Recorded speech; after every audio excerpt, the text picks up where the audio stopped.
Hello everyone, so hi, this is Saurabh Raina.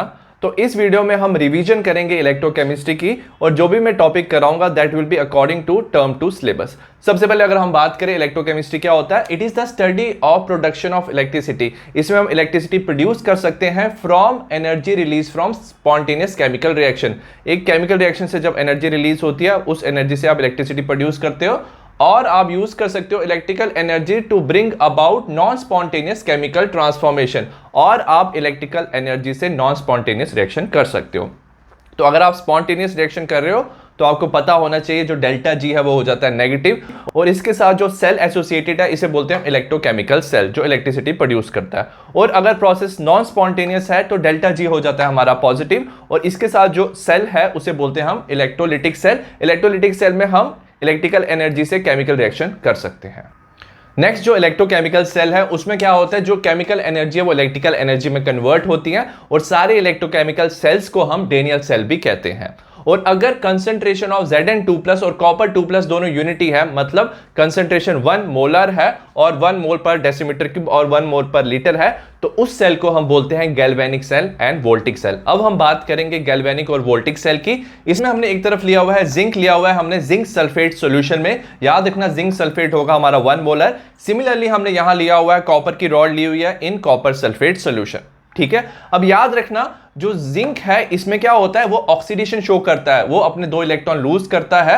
ठीक है, जो जिंक का जो मेटल का रॉड है वो 2 इलेक्ट्रॉन लूज करता है, बनाता है Zn2+ आयन, और वो सोल्यूशन में चला जाता है। ये 2 इलेक्ट्रॉन यहां पे जाते हैं, और क्या होता है यहाँ पे जो कॉपर 2+ है वो 2 इलेक्ट्रॉन गेन करके इस रॉड में आ जाता है। तो over a period of time ये जिंक की रॉड क्या हो रही है, पतली हो रही है, और ये कॉपर की रॉड क्या हो रही है, थिक हो रही है। तो याद रखना इसमें ऑक्सीडेशन हो रहा है लेफ्ट साइड में, तो इसे बोलते हैं ऑक्सीडेशन हाफ, और इसमें क्या हो रहा है, रिडक्शन हो रहा है। तो ये इनकी रिएक्शन है, zinc convert into Zn2+ electron, copper 2+ gain 2 electron to form copper. ठीक है, अब याद रखना इसमें क्या होता है, जो जिंक की रॉड है, क्योंकि इसमें क्या हो रहा है, ऑक्सीडेशन हो रहा है, तो जहां पे ऑक्सीडेशन होता है उसे हम बोलते हैं एनोड, और जिस रॉड पे रिडक्शन होता है उसे बोलते हैं हम कैथोड। अब क्या होता है, जो जिंक है इस पे इलेक्ट्रॉन की डेंसिटी, क्योंकि इलेक्ट्रॉन लूज कर रहा है, इलेक्ट्रॉन की डेंसिटी ज्यादा होता है, तो इसमें क्या हो जाता है, नेगेटिव चार्ज। तो एनोड पे होता है नेगेटिव चार्ज, और यहां पे क्या कॉपर 2+ ऐड हो रहा है, पॉजिटिव चार्ज स्पीशीज ऐड हो रहा है कैथोड पे, तो इस पे आ जाता है हमारा पॉजिटिव चार्ज। तो आपको याद रखना एनोड पे नेगेटिव और कैथोड पे पॉजिटिव। और आप ऐसे भी याद कर सकते हो लोन से, LOAN, लोन का मतलब क्या होता है, लेफ्ट में क्या होता है, ऑक्सीडेशन होता है, एनोड होता है और नेगेटिव होता है। और अगर हम रिप्रेजेंटेशन करें इस सेल की, तो जो जिंक है वो Zn2+ में कन्वर्ट हो रहा है, डबल डैश रिप्रेजेंट करता है सॉल्ट ब्रिज को, कॉपर 2+ कॉपर में कन्वर्ट हो रहा है, तो ये हो जाएगा रिप्रेजेंटेशन ऑफ द सेल। अब हम बात करेंगे what is salt bridge. Salt bridge क्या होता है, एक इन्वर्टेड यू ट्यूब होता है, इन्वर्टेड ट्यूब होता है, ताकि फ्लूइड नीचे ना आ जाए, तो हम यूज करते हैं अगार अगार और जेलेटिन, ये सेमी सॉलिड पेस्ट होता है, और इसके साथ हम इलेक्ट्रोलाइट यूज करते हैं KCl और KNO3। ठीक है, याद रखना अगार अगार और जेलेटिन क्या होता है, पोरस होता है। अब हमने क्यों यूज किया एक इलेक्ट्रोलाइट, याद रखना over a period of time क्या होता है, जिंक की कंसंट्रेशन Zn2+ का कंसंट्रेशन यहां पे इंक्रीज होता है, और यहां पे क्या हो रहा है, SO4 नेगेटिव का कंसंट्रेशन क्या हो रहा है, इंक्रीज हो रहा है, क्योंकि कॉपर आयन सॉल्यूशन यहां पे चला जाएगा रॉड पे, और SO4 नेगेटिव की कंसंट्रेशन यहां पे सल्फेट की कंसंट्रेशन इंक्रीज हो जाएगी। अब ये जो पॉजिटिव चार्ज है वो इन इलेक्ट्रॉन को अपनी तरफ अट्रैक्ट करेगा, सल्फेट इन इलेक्ट्रॉन को रिपेल करेगा। Over a period of time process क्या हो जाएगा, स्लो हो जाएगा, क्योंकि यहां पे पॉजिटिव चार्ज और नेगेटिव चार्ज आ गया। तो सॉल्ट ब्रिज क्या करता है, इस पॉजिटिव और नेगेटिव को न्यूट्रलाइज करता है। जैसे आपने KCl डाल दिया तो ये क्या करेगा, जो Cl नेगेटिव है वो Zn के साथ कंबाइन कर देगा, बना देगा ZnCl2। सिमिलरली जो K+ होगा वो SO4 के साथ कंबाइन करके बना देगा K2SO4। एज ए रिजल्ट जो सॉल्ट ब्रिज है वो न्यूट्रलाइज करता है सॉल्यूशन को, और ये रिएक्शन क्या करता है, कंटिन्यू रखता है। नेक्स्ट जो गैल्वेनिक सेल की वोल्टेज होती है वो होती है 1.1 वोल्ट। सपोज आपने क्या किया, एक एक्सटर्नल और अपोजिट वोल्टेज अप्लाई किया, मतलब आपने वोल्टेज अप्लाई किया अपोजिट डायरेक्शन में। ठीक है, अगर आपका जो एक्सटर्नल वोल्टेज है 1.1 वोल्ट से कम है, तो वो जो सेल के वोल्टेज है इसको ओवरकम नहीं कर पाएगा। एज ए रिजल्ट क्या होगा, जो फ्लो ऑफ इलेक्ट्रॉन्स है वो सेम रहेगा जिंक से कॉपर की तरफ। जब आपने 1.1 से वोल्ट से कम, फ्लो ऑफ इलेक्ट्रॉन थोड़ा स्लो हो जाएगा, but flow will be there, continue रहेगा। बट अगर आपने एक्सटर्नल वोल्टेज 1.1 वोल्ट कर दिया अपोजिट, तो क्या हो जाएगा, दोनों वोल्टेज अपने एक दूसरे को कैंसिल कर जाएंगे।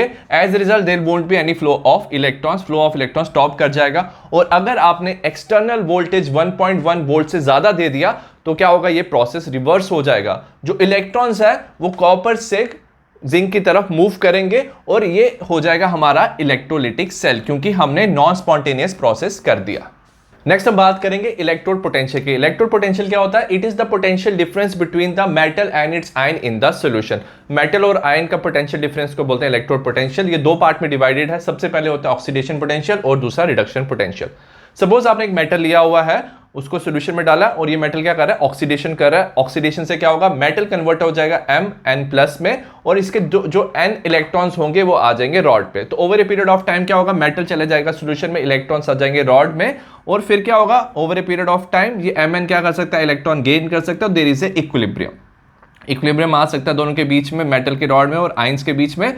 तो यहां पे क्या हो जाएगा? इस मेटल पे नेगेटिव चार्ज हो जाएगा, सॉल्यूशन में क्या हो जाएगा? पॉजिटिव चार्ज हो जाएगा बिकॉज ऑफ द आयन, यहां पे negative charge because of electron. और ये जो डिफरेंस ऑफ चार्ज होगा इसे बोलेंगे ऑक्सीडेशन पोटेंशियल, जब ऑक्सीडेशन होता है। सिमिलरली जब रिडक्शन होता है तो क्या करेगा? जो सॉल्यूशन में है मेटल के आयन वो क्या करेंगे? n इलेक्ट्रॉन गेन करके बना देंगे मेटल। तो यहां पे क्योंकि पॉजिटिव चार्ज अंदर जा रहा है तो इस पे पॉजिटिव चार्ज आ जाएगा और क्योंकि हमारे पास सॉल्ट था तो सॉल्ट का जो नेगेटिव वाला पार्ट होगा उसकी वजह से नेगेटिव सॉल्यूशन बन जाएगा इलेक्ट्रोलाइट की वजह से, ठीक है। और पॉजिटिव और नेगेटिव का जो डिफरेंस हो जाएगा उसे बोलते हैं हम रिडक्शन पोटेंशियल, ठीक है। तो ये ऑक्सीडेशन पोटेंशियल, रिडक्शन पोटेंशियल। और अगर आपने कंसंट्रेशन ऑफ स्पीशीज लिया है 1 यूनिटी होता है 1 मोल पर डेसीमीटर क्यूब और 1 मोल पर लीटर, और 1 मोलर आपने कंसंट्रेशन लिया है, तब हम बोलेंगे स्टैंडर्ड इलेक्ट्रोड पोटेंशियल। तब हम बोल सकते हैं स्टैंडर्ड ऑक्सीडेशन पोटेंशियल और स्टैंडर्ड रिडक्शन पोटेंशियल जब कंसंट्रेशन 1 मोलर है। अब क्या होता है? ये ऑक्सीडेशन पोटेंशियल और रिडक्शन पोटेंशियल दो डिफरेंट टर्म है, ठीक है। एक ऑक्सीडेशन में यूज हो रहा है, रिडक्शन में यूज हो रहा है, तो इनको कंपेयर करना डिफिकल्ट है। तो आईयूपैक कन्वेंशन ने क्या कह दिया कि जो स्टैंडर्ड इलेक्ट्रोड पोटेंशियल है अब हम उसमें सिर्फ एक ही टर्म यूज करेंगे, स्टैंडर्ड रिडक्शन पोटेंशियल। सिर्फ स्टैंडर्ड रिडक्शन पोटेंशियल यूज करेंगे और अगर हमें ऑक्सीडेशन पोटेंशियल मिल जाता है, स्टैंडर्ड ऑक्सीडेशन पोटेंशियल, उसको हम क्या कर देंगे? रिवर्स कर देंगे उसका साइन, उसका नेगेटिव ऐड कर देंगे। एज ए रिजल्ट क्या हो जाएगा? जो स्टैंडर्ड रिडक्शन पोटेंशियल है उसको हम यूनिफॉर्म कर लेंगे। नेक्स्ट हम बात करेंगे सेल पोटेंशियल की। सेल पोटेंशियल क्या होता है? Potential difference between the two electrodes. So E naught of the cell, cell potential को E naught of the cell लिख सकते हैं, it's equal to the E naught of the cathode minus E naught of the anode, और standard reduction potential of cathode minus standard reduction potential of the anode, ठीक है। इसे बोलते हैं ई of the cell. अगर हम बात करें ईएमएफ क्या होता है? ये होता है the cell potential when no current is drawn from the cell. तो अगर मैक्सिमम जो सेल पोटेंशियल है जब कोई करंट ड्रॉ नहीं होती है फ्रॉम द सेल, इसे बोलते हैं हम इलेक्ट्रोमोटिव फोर्स। नेक्स्ट हम बात करेंगे स्टैंडर्ड हाइड्रोजन इलेक्ट्रोड। सपोज आपके पास कोई भी इलेक्ट्रोड है, हमने ऑलरेडी पढ़ा था इलेक्ट्रोड में आपके पास सपोज एक इंडिविजुअल इलेक्ट्रोड है और कोई भी हाफ है, उसमें हमने पढ़ा था इक्विलिब्रियम आ जाता है। इक्विलिब्रियम आने से आप उसका पोटेंशियल फाइंड नहीं कर सकते हो किसी भी इलेक्ट्रोड का। सो दैट्स वाई हम उस इलेक्ट्रोड को एक स्टैंडर्ड हाइड्रोजन इलेक्ट्रोड के साथ कनेक्ट करते हैं और इसे हम रेफरेंस इलेक्ट्रोड लेते हैं और इसका जो ई नॉट है इसे हम क्या मानते हैं? 0 मानते हैं, 298 केल्विन। तो याद रखना ऐसे चीज जो होता है वो किसी भी इलेक्ट्रोड का सेल पोटेंशियल फाइंड करने में यूजफुल होता है। तो इसमें क्या लेते हैं? सबसे पहले हम हाइड्रोजन लेते हैं एट 1 बार प्रेशर, हाइड्रोजन इसमें डालते हैं और नीचे हमारा क्या होता है? एसिड होता है, 1 molar H+ acid is present, और इसमें क्या होती है? वायर होती है। तो finally divided platinum coated on platinum foil. तो याद रखना अगर स्टैंडर्ड हाइड्रोजन इलेक्ट्रोड एनोड की तरह काम करेगा तो हाइड्रोजन क्या करता है? हाइड्रोजन गैस 2 इलेक्ट्रॉन रिमूव करके ये H+ क्या चल जाते हैं? एसिड में चल जाते हैं। और अगर ये कैथोड की तरह काम करता है तो 2 H+ जो है वो इलेक्ट्रॉन गेन करके हाइड्रोजन गैस बना देते हैं। सपोज आपके पास क्या है? जिंक का इलेक्ट्रोड है, आप चाहते हो इसका इलेक्ट्रोड पोटेंशियल फाइंड करना। आप क्या करोगे? जैसे जिंक इलेक्ट्रोड को SHE के साथ कनेक्ट करोगे, आप देखोगे जो इलेक्ट्रॉन का फ्लो हो रहा है वो हो रहा है जिंक से SHE की तरफ। तो जिंक क्या कर रहा है? ऑक्सीडेशन कर रहा है और हाइड्रोजन क्या कर रहा है? इसमें रिडक्शन कर रहा है। तो हमें हो जाएगा ई नॉट ऑफ द सेल पता है, हो जाता है कैथोड माइनस SHE हो जाएगा कैथोड, ये हो जाएगा हमारा जिंक वाला एनोड हो जाएगा, ठीक है। अब ई नॉट ऑफ द सेल आप वोल्ट मीटर से ई नॉट फाइंड कर सकते हो ऑफ द सेल, हो जाएगा 0.76, आपको रीडिंग मिला। आप लिख सकते हो SHE क्या हो जाएगा? SHE हमने पता है ये 0 हो जाएगा, तो इस equal to minus of E naught of Zn 2 + 2 Zn। तो आपको reduction potential of the zinc मिल जाएगा which is equal to minus 0.76 volts. Similarly जैसे आपने कॉपर कनेक्ट किया SHE से, तो आपने देखा जो इलेक्ट्रॉन का फ्लो हो रहा है वो SHE से कॉपर की तरफ हो रहा है, मतलब SHE एनोड की तरफ काम करेगा और जो कॉपर है कैथोड की तरफ। ये हमारी रिएक्शन है, कॉपर इलेक्ट्रॉन गेन करेगा, हाइड्रोजन इलेक्ट्रॉन लूज करेगा और ई नॉट ऑफ द सेल हो जाएगा ई नॉट ऑफ कैथोड, कैथोड होता है copper 2 + 2 copper minus E naught of SHE।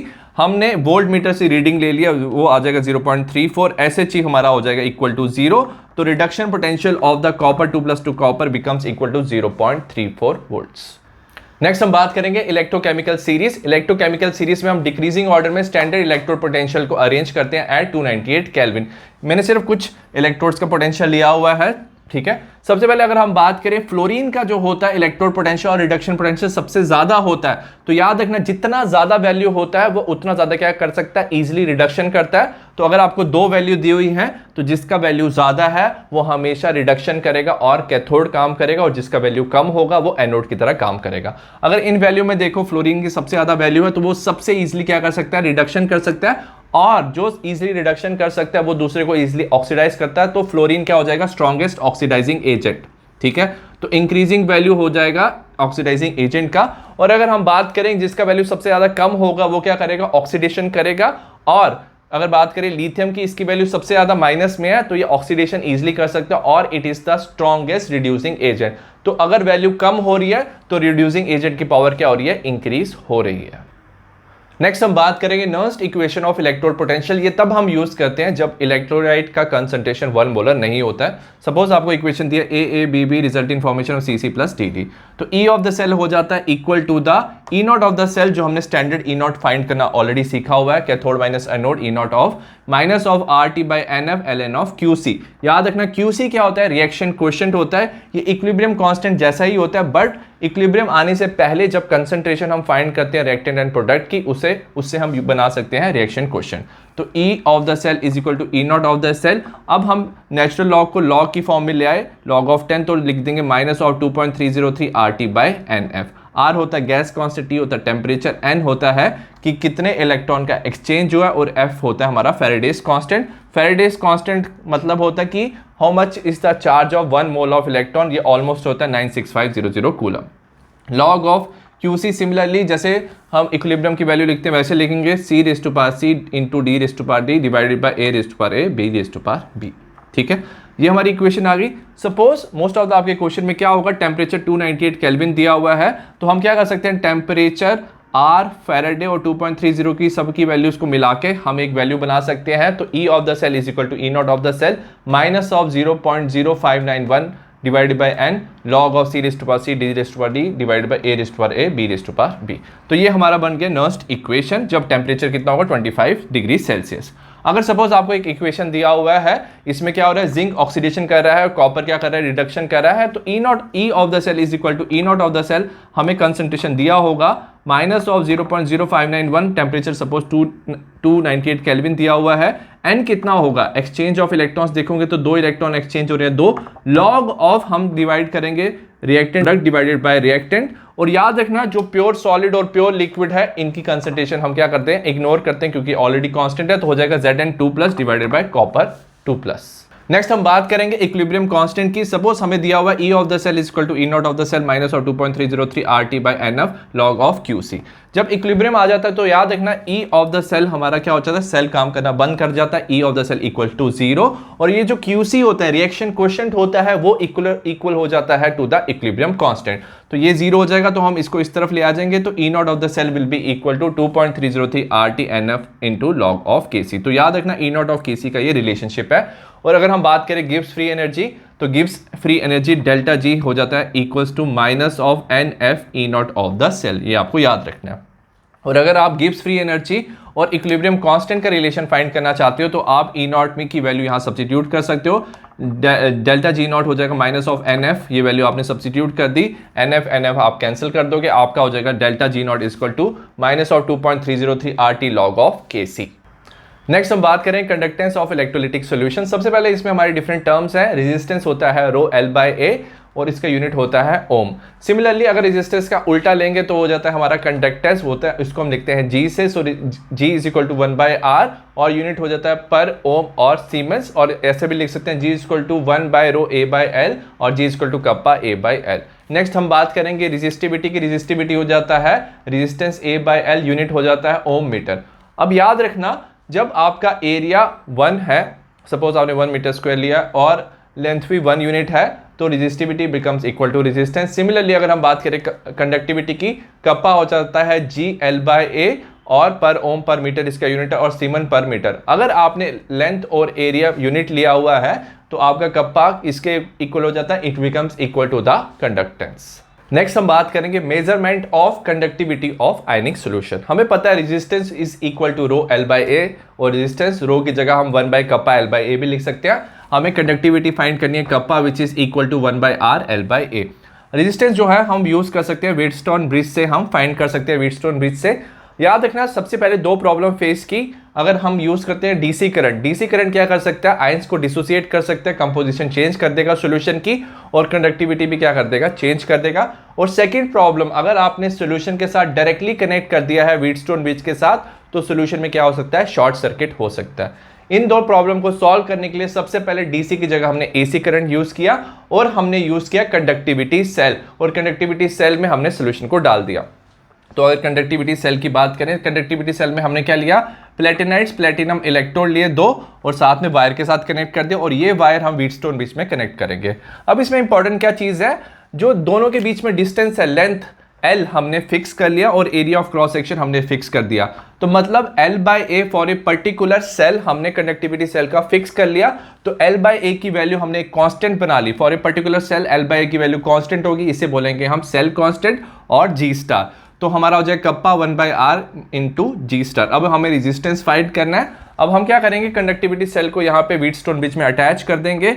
यहाँ पे हमारे पास क्या होती है, 3 और रेजिस्टेंस होती है, R4 R3, और ये जो R1 रेजिस्टेंस है ये है एक वेरिएबल रेजिस्टेंस। हम क्या करेंगे, इस वेरिएबल रेजिस्टेंस को चेंज करेंगे, और एक ऐसा पॉइंट आएगा जब यहाँ पे कोई डिफ्लेक्शन नहीं होगा। आपने गैल्वेनोमीटर यूज किया होगा, यहाँ पे कोई डिफ्लेक्शन नहीं होगा, तब याद रखना हमारा जो R1 बाई R2 होता है वो R3 बाई R4 के इक्वल हो जाता है। आप इससे क्या निकाल सकते हो, रेजिस्टेंस निकाल सकते हो, R2 निकाल लोगे इस फॉर्मूला से व्हीटस्टोन ब्रिज से, और आप वैल्यू सब्स्टिट्यूट कर दोगे, kappa equal to G star, ये सेल का वैल्यू आपको पता है सेल कांस्टेंट का, और डिवाइडेड बाय आर की वैल्यू आप यहाँ से व्हीटस्टोन ब्रिज से फाइंड करके डाल दोगे, आपको पता चल जाएगा conductivity of the cell. Next हम बात करेंगे मोलर कंडक्टिविटी की, लैम्डा एम की। ये याद रखने कैपिटल लैम्डा है। मोलर कंडक्टिविटी होती है conductance of solution containing 1 mole of electrolyte. जब आपने 1 मोल ऑफ इलेक्ट्रोलाइट लिया तब कंडक्टेंस को बोला मोलर कंडक्टिविटी। और याद रखना lambda M is equal to kappa into 1000 divided by molarity. Molarity का जो हमारे यूनिट है वो है मोल्स पर लीटर, और unit of lambda M is equal to siemens centimetre square per mole. अब याद रखना जैसे आप डाइल्यूशन करते हो, डाइल्यूशन मतलब आप वाटर ऐड करते हो, जो कंडक्टिविटी है याद रखना वो कंडक्टेंस के इक्वल होता है। जब आपने सपोज 1 सेंटीमीटर क्यूब लिया हो, 1 सेंटीमीटर क्यूब, तब हम कंडक्टिविटी को कंडक्टेंस के इक्वल मानते हैं। सपोज आपने क्या कर दिया, इसमें वाटर ऐड कर दिया। वाटर ऐड करने से क्या हो जाएगा, सपोज इस ओवरऑल वॉल्यूम में क्या हो जाएगा, नंबर ऑफ आयंस डिक्रीज हो जाएंगे, कि तो कंडक्टिविटी क्या होती है, डिक्रीज हो जाती है। और अगर हम बात करें मोलर कंडक्टिविटी की, मोलर कंडक्टिविटी में 1 मोल ऑफ इलेक्ट्रोलाइट होता है, तो जैसे आपने ज्यादा वाटर डाला तो आयंस क्या हो जाते हैं, दूर दूर चले जाते हैं। पॉजिटिव नेगेटिव आयंस दूर दूर जाने की वजह से कंडक्टिविटी इंक्रीज होती है। तो डाइल्यूशन से मोलर कंडक्टिविटी इंक्रीज होगी और कंडक्टिविटी डिक्रीज होती है। नेक्स्ट हम बात करेंगे variation of lambda M with concentration, molar conductivity with concentration. Suppose आपके पास क्या है, स्ट्रॉन्ग इलेक्ट्रोलाइट। स्ट्रॉन्ग इलेक्ट्रोलाइट में क्या होगा, ऑलरेडी मोलर कंडक्टिविटी हाई होगी, हमने रिलेशनशिप लिया अंडर रूट ऑफ सी। जैसे जैसे आप वाटर ऐड करोगे तो कंसंट्रेशन क्या होता है, डिक्रीज होता है। यहाँ पे मूव करेंगे तो याद रखना जो आयंस होती हैं वो सेपरेट होने लग जाती हैं, जैसे K प्लस और Cl नेगेटिव की, और मोलर कंडक्टिविटी इंक्रीज होती है। यहाँ तक पहुंच जाएगा, हम यहाँ पे एक्सटेंड कर सकते हैं, और एक ऐसा हमें पॉइंट मिलेगा जहाँ पे मोलर कंडक्टिविटी मैक्सिमम होगी और कंसंट्रेशन 0 हो जाएगी। उसे हम बोलते हैं लिमिटिंग मोलर कंडक्टिविटी। इसे हमने Debye Hückel equation, Onsager equation से बनाया। Lambda is equal to lambda naught M minus of A under root of C. ठीक है, और ये जो A है ये कांस्टेंट है, डिपेंड करता है टाइप ऑफ इलेक्ट्रोलाइट पे। अगर हमारे पास NaCl है, दोनों के वैलेंसी 1 है तो 1 1 बोल देंगे। CaCl2 का +2 है, -1 है तो 2 1, और MgSO4 में +2 -2 ये हो जाएगा 2 2। सपोज आपके पास एक वीक इलेक्ट्रोलाइट है CH3COH। सपोज इसमें आपने वाटर डाला, वाटर अगर आप डालोगे तो याद रखना मोलर कंडक्टिविटी सडनली क्या होता है फॉर वीक इलेक्ट्रोलाइट, क्योंकि आयंस जो होते हैं सेपरेट होने लग जाते हैं, मोलर कंडक्टिविटी इंक्रीज होने लग जाती है। बट आप इसकी ये जो ग्राफ है दोनों पैरेलल होने लग जाते हैं, बट आप इसका लिमिटिंग मोलर कंडक्टिविटी फाइंड नहीं कर पाओगे, क्योंकि ग्राफ क्या हो जाते हैं, पैरेलल हो जाते हैं। सो दैट्स व्हाई हम यूज करते हैं कॉलरेश लॉ। कॉलरेश लॉ क्या बताता है, limiting molar conductivity of electrolyte जो होता है, it is sum of the contribution of cation and anion of electrolyte. तो limiting molar conductivity of NaCl will be equal to the limiting molar conductivity of Na plus limiting molar conductivity of the Cl। ठीक है, तो इसका मतलब क्या है कि जब आप वीक इलेक्ट्रोलाइट में वाटर ऐड करते हो, इनफाइनाइट डिल्यूशन में वीक इलेक्ट्रोलाइट स्ट्रॉन्ग इलेक्ट्रोलाइट की तरह बिहेव करता है, क्योंकि आयंस बिल्कुल सेपरेट हो गया, तो दोनों जो आयन सेपरेट हुआ है उनकी जो मोलर कंडक्टिविटी है वो स्ट्रॉन्ग इलेक्ट्रोलाइट को मैच करती है। ठीक है, तो सपोज आपके पास है लिमिटिंग मोलर CH3COH, जो इसकी मोलर कंडक्टिविटी होगी लिमिटिंग मोलर कंडक्टिविटी, हम इन दो आयंस को सेपरेट कर सकते हैं CH3CO नेगेटिव H+। तो हम क्या कर सकते हैं, हम एक स्ट्रॉन्ग इलेक्ट्रोलाइट ले सकते हैं जिसमें कॉमन आयन है, जैसे CH3CO Na में CH3CO है और HCl में H+। तो इन दोनों को हम ऐड कर लेंगे इलेक्ट्रोलाइट को, स्ट्रॉन्ग इलेक्ट्रोलाइट को, और जो अनकॉमन आयन है जैसे NaCl उसको हम क्या कर सकते हैं, माइनस कर सकते हैं। तो हम वीक इलेक्ट्रोलाइट की क्या फाइंड कर सकते हैं, लिमिटिंग मोलर कंडक्टिविटी। सिमिलरली अगर आपको डिग्री ऑफ डिसोसिएशन फाइंड करना है वीक इलेक्ट्रोलाइट का, तो होता है molar conductivity by limiting molar conductivity. और अगर आपको डिसोसिएशन कांस्टेंट फाइंड करना है तो ये होता है C∝² 1 - अल्फा। अल्फा होता है डिग्री ऑफ डिसोसिएशन और C हमारी हो जाती है कंसंट्रेशन। आई होप आपको इलेक्ट्रोकेमिस्ट्री की इस रिवीजन का वीडियो समझ आया हो। सिमिलरली मैंने बाकी चैप्टर्स के भी सेम वीडियोस बनाए हैं, डिस्क्रिप्शन में लिंक है, आप चेक कर सकते हो। मैंने हर एक चैप्टर के इंपॉर्टेंट क्वेश्चंस के भी वीडियो बनाए हैं, आपको डिस्क्रिप्शन में लिंक मिल जाएगा। So see you in the next class, bye.